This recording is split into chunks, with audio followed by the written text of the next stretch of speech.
भगवते वासुदेवाय नमः. गंगा यमुना सरस्वती गोदावरी नर्मदाय नमः. गोविंदाय नमः. केशवाय नमः. ओम नमः. शांती शांती शांती.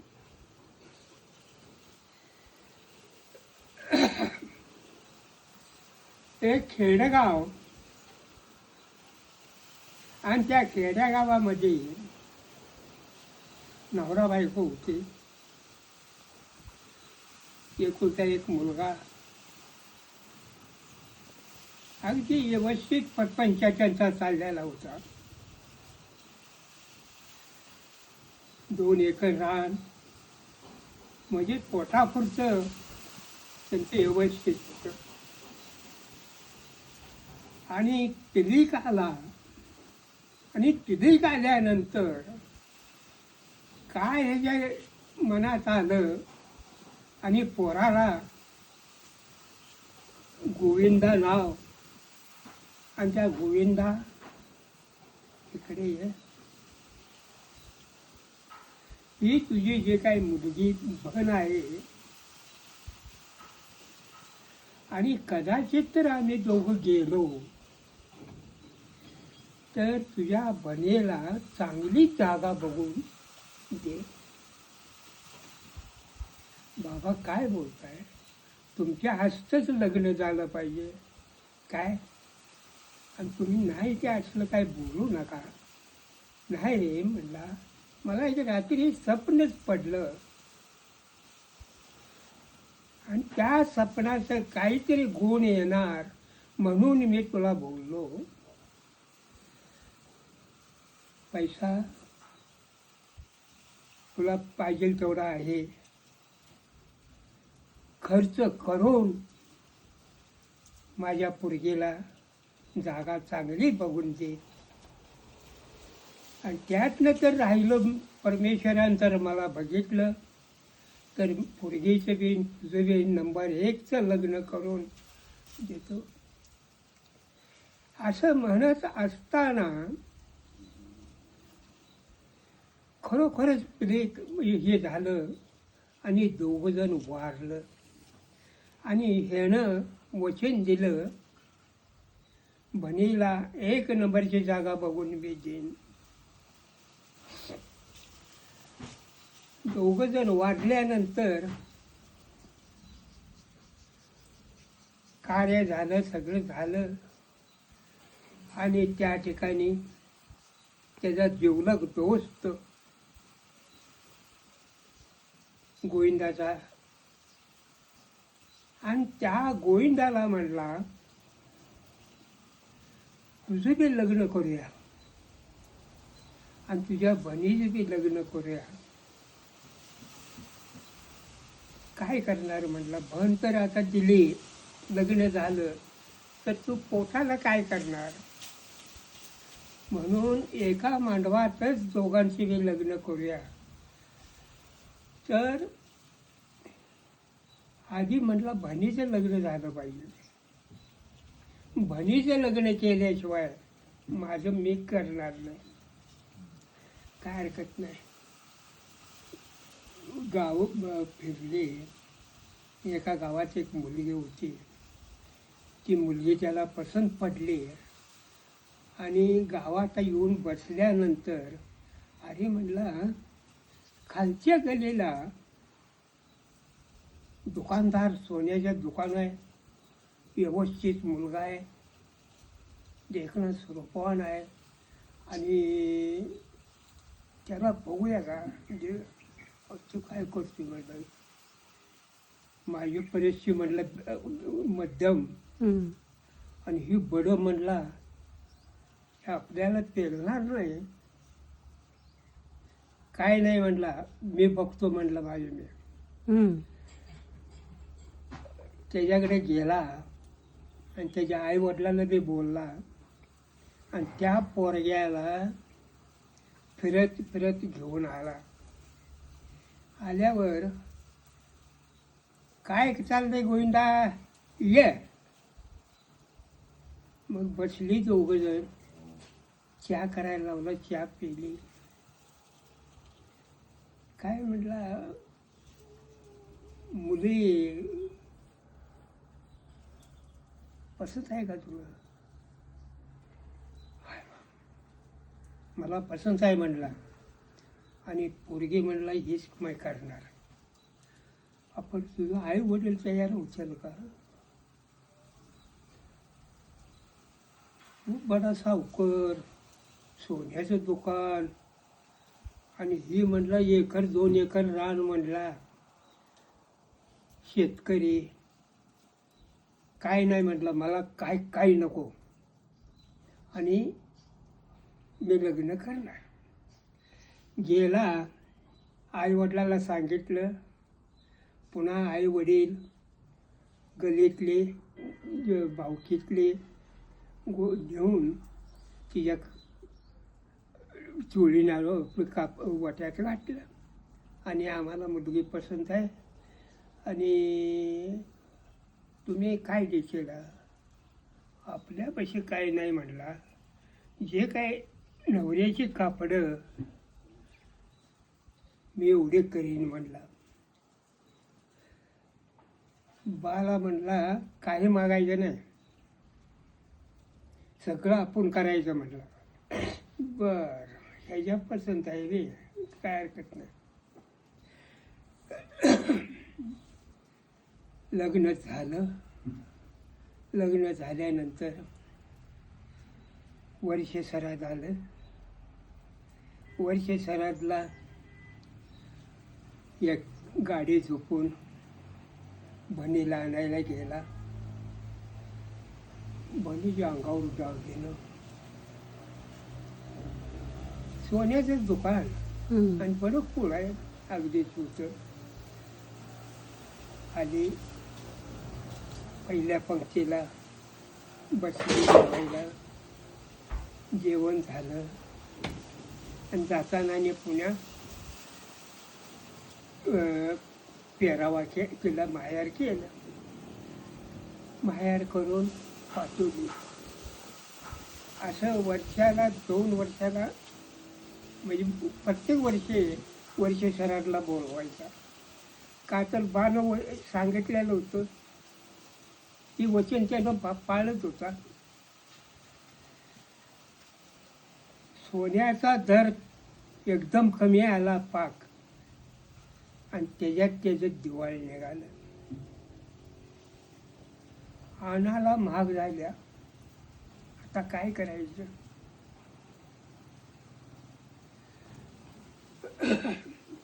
तिनं अंगावरचं दागिनं ही केलं. काय करायचं? काय केलं? ठेव म्हणला तू. नाही म्हणजे आपलं घर कसं चालायचं पोटायचं? कामाला लोकांच्या जायला सुद्धा लाज वाटायला लागली. कामाला कुठं जाईना, काय करेना. ती खायचं, घरातलं पोट खर्च घ्या नाही. असं चालत असताना म्हणला, असं कुठं आपलं चालायचं? शेरगावात जातो आणि तसं म्हणला मी कामाला लागतो. का तर गावात कामाला जायला मला लाज वाटते, म्हणून जातो म्हणला. बरं म्हणे, पण पैसा नाही, काय नाही म्हणलं. नाही, तेवढ्यात 1 रुपया 2 रुपये आहेत म्हटलं जवळ. जातो ना. चालत गेला 15 किलोमीटर आणि सगळ्या बाजारातनं फिरू लागला.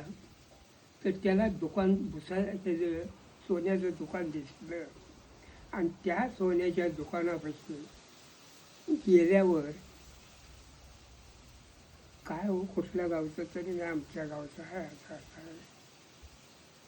माझं दिवाळ निघालं म्हणला आणि कामाकरता मी आलोय. तर त्याच्याबरोबर लक्ष्मी होती आणि आत आल्याबरोबर गिऱ्हाईक बी त्या दुकानाला चिक्कार यायला आलं. मग ह्यो द्यायला लागला. एक नंबरनं ह्याच्या हस्ती गिरायक बरेच हे बघत उभा राहिलेत मालक. हं. आणि ह्या त्या दरात त्यानं दिलं. त्या दिवशी बराच व्यापार झाला. म्हटला तू आमच्याच राहा हं. आणि तुला पगार देतो. किती? 30 रुपये महिना, म्हणजे रोजचा रुपया हजेरी. जेवण खाणं सगळं त्यांच्याकडेच. मग त्या 30 रुपयाला काय हे नाही हो. तसंच त्यानं 30 रुपये तिकडं पाठवायचं पोस्टानं. तिनं काय करायचं, ती पैसे घ्यायचं आणि गाडग्यात टाकायचं आणि कुठं बाहेर जायचं नाही. लोकांची दळपं दळून द्यायची, रुपयाला मापटं, पैशाला मापटं. रात्रन दिवस दळायची आणि लोक देऊन टाकायचे. पुन्हा त्याच्यावर पोराला शाळा शिकवलं. आपलं पोटाचा खर्च एक नंबरनं त्यांचं दोघांचं चाललं. मग ह्याचं दुकान भरभराट सुटली. ती बाप लॅक आयला हे पोरगा आल्यापासनं आपलं कितीच पुरं दुकान सरलं हे झालं आणि किती गिऱ्हाईक यायला लागले. काय त्याला आपण कायमच ठेवूया आणि पगार वाढवूया. 30 रुपयाचं 60 रुपये केलं. तर त्या टायमात वर्ष सरात आलं. साडी फाटलेली, एकच साडी, ती धुयाची तीच घालायची करायची. इतकी परिस्थिती बेकार होती. तिनं पुन्हा एक साडी घेतली, मग डबल करून मग बहिणीला आनंद पाहिजे जाऊन. कशाला आणताय? नाशारपणा आला तिला. अंगावर दागिनं नाहीत, अंगावर कपडे नाहीत, काही नको म्हणले आपल्या आबरू जायला. तसे नाही आणतो. नाही नका आणू. पण म्हणला आणि गेला नाही आणायला. ही वाट बघायला आल्या माझा भाऊ येईल, मला आता त्यातलं माहेर म्हणजे माहेर मिळेल. कुठलं नाही. आणि सगळ्या गावातल्या बायका बोलवल्या त्या आणि तिला बोलवलं. शेजारीन काय म्हणले, अगं चल की ग, तुझ्या भावाचं वडिलाचं वर्ष सरायचं. नाही बाय म्हणजे मला भाऊ न्यायला आला ग. कशाला रागाला यायचं, आला नसेल चल. पोरग लहान अगदी. पोरग काय म्हटलं, आई चल की ग. काय चल की म्हटल्यावर पोरानं आईच्या हाताला धरून निघाली. मग ती आली, पंक्तीला बसली. पंक्तीला बसल्यावर सगळ्यांनी वाडा दुसऱ्याने करायचं आणि या नवरा बायकोनं तूप वाढायचं.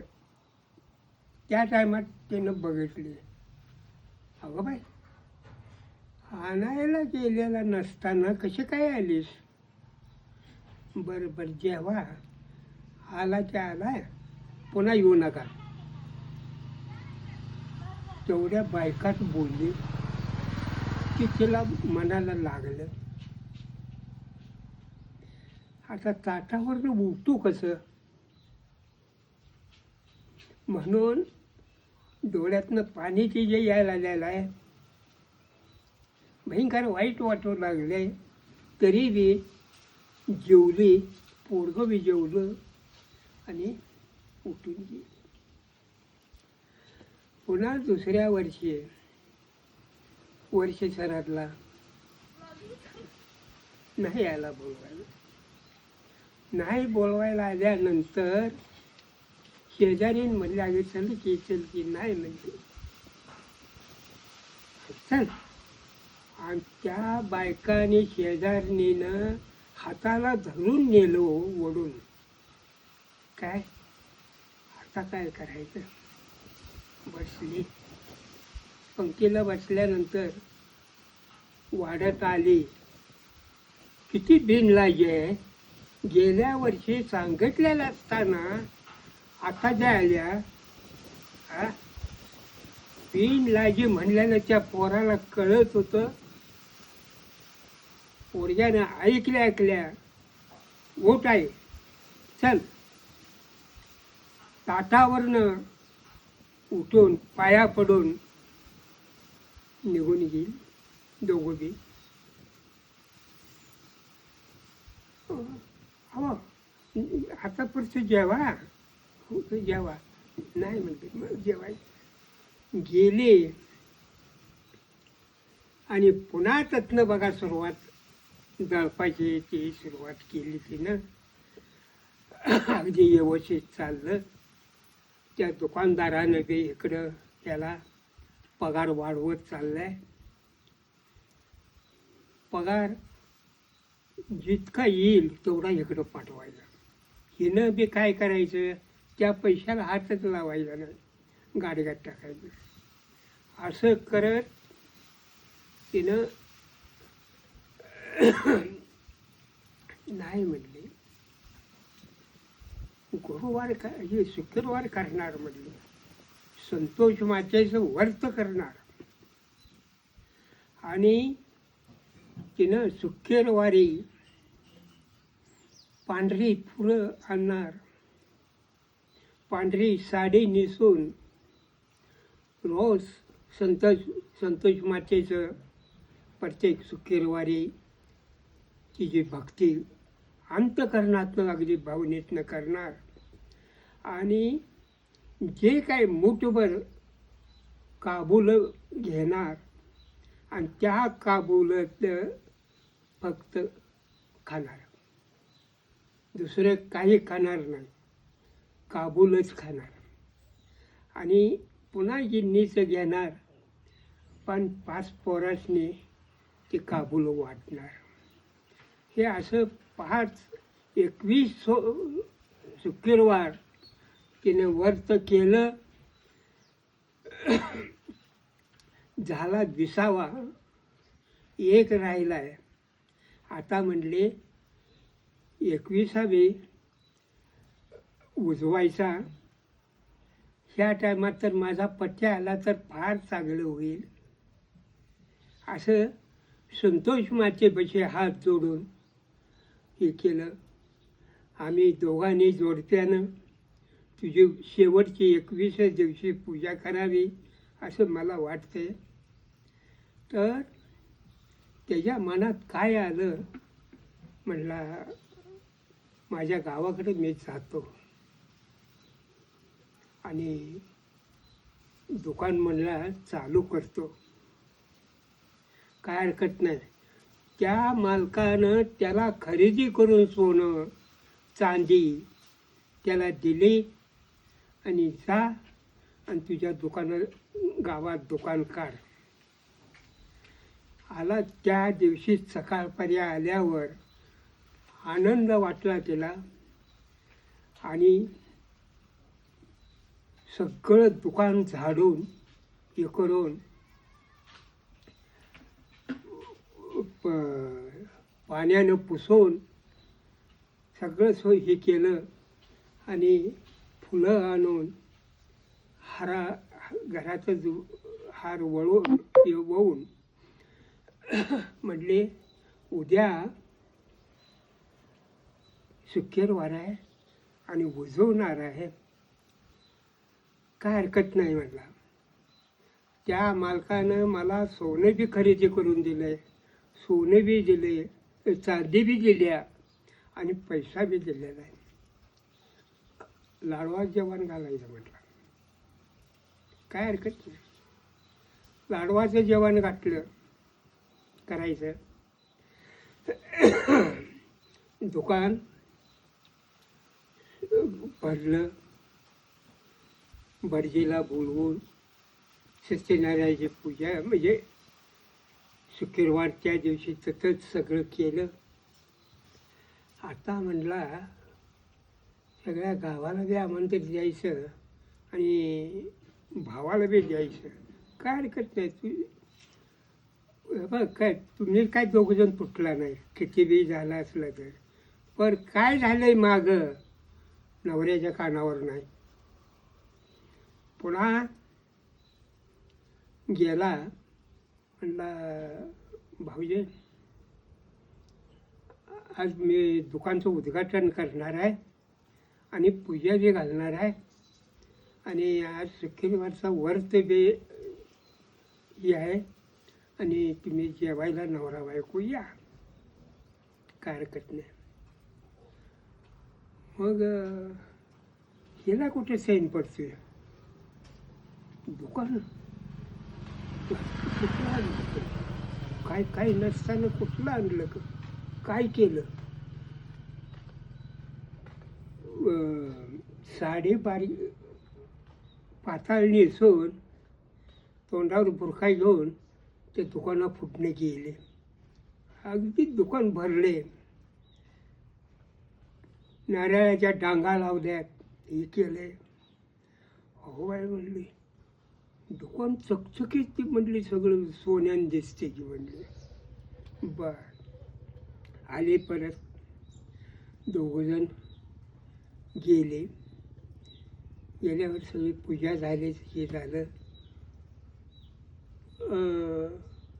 दादाचा आणि वहिनीचा पाठ बाजूला ठेवा. पंगत बसल्या बायकांचे आणि गड्यांची रे आणि ही स्पेशल पंगत दोघांचीच. आणि पुन्हा त्याच्या पुढं बसले त्या पंगती पण त्या दोघाला वेगळंच पाटावर पुढं पाठ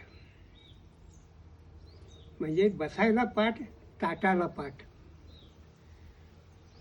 ठेवल्यावर एकामेकाच्या तोंडाकडे बघायला लागलेत.